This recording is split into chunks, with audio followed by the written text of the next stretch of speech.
شروع اللہ کا نام لے کر جو بڑا مہربان نہایت رحم والا ہے۔ یہ ایک سورہ ہے جس کو ہم نے نازل کیا اور اس کے احکام کو فرض کر دیا اور اس میں صاف صاف آیتیں نازل کی تاکہ تم یاد رکھو۔ بدکاری کرنے والی عورت اور بدکاری کرنے والا مرد جب ان کی بدکاری ثابت ہو جائے تو دونوں میں سے ہر ایک کو 100 درے مارو، اور اگر تم اللہ اور روز آخر پر ایمان رکھتے ہو تو اللہ کے قانون کو نافذ کرنے میں تمہیں ان پر ہرگز ترس نہ آئے، اور چاہیے کہ ان کی سزا کے وقت مسلمانوں کی ایک جماعت بھی موجود ہو۔ بدکار مرد تو بدکار یا مشرک عورت کے سوا کسی سے نکاح نہیں کرتا، اور بدکار عورت کو بھی بدکار یا مشرک مرد کے سوا اور کوئی نکاح میں نہیں لاتا، اور یہ یعنی بدکار عورت سے نکاح کرنا مومنوں پر حرام ہے۔ اور جو لوگ پرہیزگار عورتوں کو بدکاری کا عیب لگائیں اور اس پر 4 گواہ نہ لائیں تو ان کو 80 درے مارو، اور کبھی ان کی شہادت قبول نہ کرو، اور یہی بد کردار ہیں۔ ہاں، جو اس کے بعد توبہ کر لیں اور اپنی حالت سنوار لیں تو اللہ بھی بخشنے والا ہے، مہربان ہے۔ اور جو لوگ اپنی بیویوں پر بدکاری کی تہمت لگائیں اور خود ان کے سوا اور گواہ نہ ہوں تو ہر ایک کی شہادت یہ ہے کہ پہلے تو 4 بار اللہ کی قسم کھائے کہ بے شک وہ سچا ہے، اور 5ویں بار یہ کہے کہ اگر وہ جھوٹا ہو تو اس پر اللہ کی لعنت۔ اور عورت سے سزا کو یہ بات ٹال سکتی ہے کہ وہ پہلے 4 بار اللہ کی قسم کھائے کہ بے شک یہ جھوٹا ہے، اور 5ویں دفعہ یوں کہے کہ اگر یہ سچا ہو تو مجھ پر اللہ کا غضب نازل ہو۔ اور اگر تم پر اللہ کا فضل اور اس کی مہربانی نہ ہوتی تو بہت سی خرابیاں پیدا ہو جاتی۔ اور یہ کہ اللہ توبہ قبول کرنے والا ہے، حکیم ہے۔ جن لوگوں نے یہ بہتان باندھا ہے وہ تمہیں میں سے ایک جماعت ہے، اس کو اپنے حق میں برا نہ سمجھنا، بلکہ وہ تمہارے لیے اچھا ہے۔ ان میں سے جس شخص نے گناہ کا جتنا حصہ لیا اس کے لیے اتنا وبال ہے، اور جس نے ان میں سے اس بہتان کا بڑا بوجھ اٹھایا ہے اس کو بڑا عذاب ہوگا۔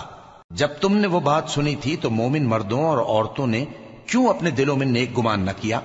اور کیوں نہ کہہ دیا کہ یہ کھلم کھلا بہتان ہے؟ یہ بہتان لگانے والے اپنی بات کی تصدیق کے لیے 4 گواہ کیوں نہ لائے؟ تو جب یہ گواہ نہیں لا سکے تو اللہ کے نزدیک یہی جھوٹے ہیں۔ اور اگر دنیا اور آخرت میں تم پر اللہ کا فضل اور اس کی رحمت نہ ہوتی تو جس شغل میں تم منہمک تھے اس کی وجہ سے تم پر بڑا سخت عذاب نازل ہوتا، جب تم اپنی زبانوں سے اس کا ایک دوسرے سے ذکر کرتے تھے اور اپنے منہ سے ایسی بات کہتے تھے جس کا تم کو کچھ بھی علم نہ تھا، اور تم اسے ایک ہلکی بات سمجھتے تھے، حالانکہ اللہ کے نزدیک وہ بڑی بھاری بات تھی۔ اور جب تم نے اسے سنا تھا تو کیوں نہ کہہ دیا کہ ہمیں شایع نہیں کہ ایسی بات زبان پر لائیں؟ پروردگار تو پاک ہے، یہ تو بہت بڑا بہتان ہے۔ اللہ تمہیں نصیحت کرتا ہے کہ اگر مومن ہو تو پھر کبھی ایسا کام نہ کرنا، اور اللہ تمہارے سمجھانے کے لیے اپنی آیتیں کھول کھول کر بیان فرماتا ہے، اور اللہ جاننے والا ہے، حکمت والا ہے۔ جو لوگ اس بات کو پسند کرتے ہیں کہ مومنوں میں بے حیائی یعنی تہمت بدکاری کی خبر پھیلے، ان کو دنیا اور آخرت میں دکھ دینے والا عذاب ہوگا، اور اللہ جانتا ہے اور تم نہیں جانتے۔ اور اگر تم پر اللہ کا فضل اور اس کی رحمت نہ ہوتی تو کیا کچھ نہ ہوتا، مگر وہ کریم ہے، اور یہ کہ اللہ نہایت مہربان ہے، رحیم ہے۔ مومنوں، شیطان کے قدموں پر نہ چلنا، اور جو شخص شیطان کے قدموں پر چلے گا تو شیطان تو بے حیائی کی باتیں اور برے کام ہی بتائے گا۔ اور اگر تم پر اللہ کا فضل اور اس کی مہربانی نہ ہوتی تو ایک شخص بھی تم میں پاک نہ ہو سکتا، مگر اللہ جس کو چاہتا ہے پاک کر دیتا ہے، اور اللہ سننے والا ہے، جاننے والا ہے۔ اور جو لوگ تم میں صاحب فضل اور صاحب مال ہیں وہ اس بات کی قسم نہ کھائیں کہ رشتہ داروں اور محتاجوں اور وطن چھوڑ جانے والوں کو کچھ نہیں دیں گے، اور ان کو چاہیے کہ معاف کر دیں اور درگزر کریں۔ کیا تم پسند نہیں کرتے کہ اللہ تم کو بخش دے؟ اور اللہ تو بخشنے والا ہے، مہربان ہے۔ جو لوگ پرہیزگار اور برے کاموں سے بے خبر اور ایماندار عورتوں پر بدکاری کی تہمت لگاتے ہیں ان پر دنیا اور آخرت دونوں میں لعنت ہے، اور ان کو سخت عذاب ہوگا، یعنی قیامت کے روز جس دن ان کی زبانیں اور ہاتھ اور پاؤں سب ان کے کاموں کی گواہی دیں گے۔ اس دن اللہ ان کو ان کے اعمال کا پورا پورا اور ٹھیک ٹھیک بدلہ دے گا، اور ان کو معلوم ہو جائے گا کہ اللہ برحق اور حق کو ظاہر کرنے والا ہے۔ ناپاک عورتیں ناپاک مردوں کے لیے ہیں اور ناپاک مرد ناپاک عورتوں کے لیے، اور پاک عورتیں پاک مردوں کے لیے ہیں اور پاک مرد پاک عورتوں کے لیے۔ یہ پاک لوگ ان جھوٹوں کی باتوں سے بری ہیں اور ان کے لیے بخشش اور نیک روزی ہے۔ مومنوں، اپنے گھروں کے سوا دوسرے لوگوں کے گھروں میں گھر والوں سے اجازت لیے اور ان کو سلام کیے بغیر داخل نہ ہوا کرو، یہ تمہارے حق میں بہتر ہے،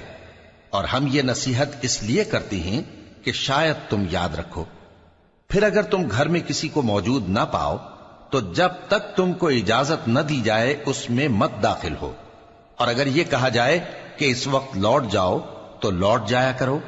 یہ تمہارے لیے بڑی پاکیزگی کی بات ہے، اور جو کام تم کرتے ہو اللہ سب جانتا ہے۔ ہاں، اگر تم کسی ایسے مکان میں جاؤ جس میں کوئی نہ بستا ہو اور اس میں تمہارا اسباب رکھا ہو تو تم پر کچھ گناہ نہیں، اور جو کچھ تم ظاہر کرتے ہو اور جو پوشیدہ کرتے ہو اللہ کو سب معلوم ہے۔ مومن مردوں سے کہہ دو کہ اپنی نظریں نیچی رکھا کریں اور اپنی شرمگاہوں کی حفاظت کیا کریں، یہ ان کے لیے بڑی پاکیزگی کی بات ہے، اور جو کام یہ کرتے ہیں اللہ ان سے خبردار ہے۔ اور مومن عورتوں سے کہہ دو کہ وہ بھی اپنی نگاہیں نیچی رکھا کریں اور اپنی شرمگاہوں کی حفاظت کیا کریں،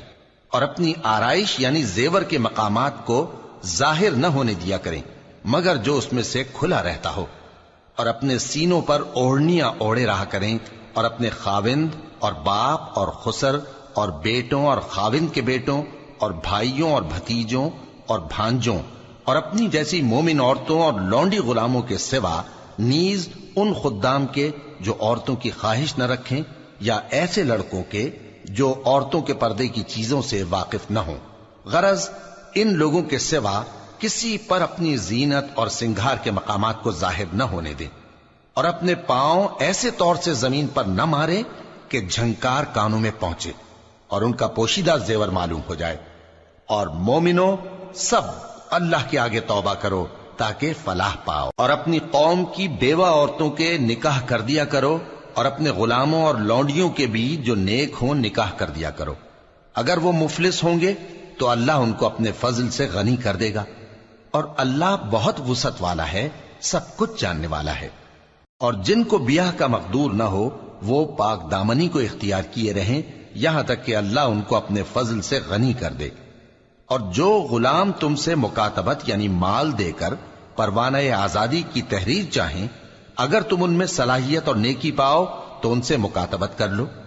اور اللہ نے جو مال تم کو بخشا ہے اس میں سے ان کو بھی دو۔ اور اپنی باندیوں کو اگر وہ پاک دامن رہنا چاہیں تو دنیاوی زندگی کے فوائد حاصل کرنے کے لیے بدکاری پر مجبور نہ کرنا، اور جو ان کو مجبور کرے گا تو ان بیچاریوں کے مجبور کیے جانے کے بعد جلایا جاتا ہے، یعنی زیتون کا، کہ نہ مشرق کی طرف ہے نہ مغرب کی طرف۔ ایسا معلوم ہوتا ہے کہ اس کا تیل خواہ آگ اسے نہ بھی چھوئے جلنے کو تیار ہے، بڑی روشنی پر روشنی ہو رہی ہے۔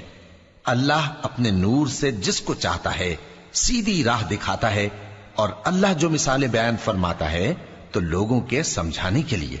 اور اللہ ہر چیز سے واقف ہے۔ وہ قندیل ان گھروں میں ہے جن کے بارے میں اللہ نے ارشاد فرمایا ہے کہ بلند کیے جائیں اور وہاں اللہ کے نام کا ذکر کیا جائے، اور ان میں صبح و شام اس کی تسبیح کرتے ہیں۔ ایسے لوگ جن کو اللہ کے ذکر اور نماز پڑھنے اور زکوٰۃ دینے سے نہ سوداگری غافل کرتی ہے نہ خرید و فروخت، وہ اس دن سے جب دل خوف اور گھبراہٹ کے سبب الٹ جائیں گے اور آنکھیں اوپر چڑھ جائیں گی ڈرتے ہیں، تاکہ اللہ ان کو ان کے اعمال کا بہت اچھا بدلہ دے اور اپنے فضل سے زیادہ بھی عطا فرمائے۔ اور اللہ جس کو چاہتا ہے بے حساب رزق دیتا ہے۔ اور جن لوگوں نے کفر کیا ان کے اعمال کی مثال ایسی ہے جیسے میدان میں ریت کہ پیاسا اسے پانی سمجھے، یہاں تک کہ جب اس کے پاس آئے تو اسے کچھ بھی نہ پائے، اور اللہ ہی کو اپنے پاس دیکھے تو وہ اسے اس کا حساب پورا پورا چکا دے، اور اللہ جلد حساب کرنے والا ہے۔ یا ان کے اعمال کی مثال ایسی ہے جیسے گہرے سمندر میں اندھیرے جس پر لہر چڑھی چلی آتی ہو اور اس کے اوپر اور لہر آ رہی ہو،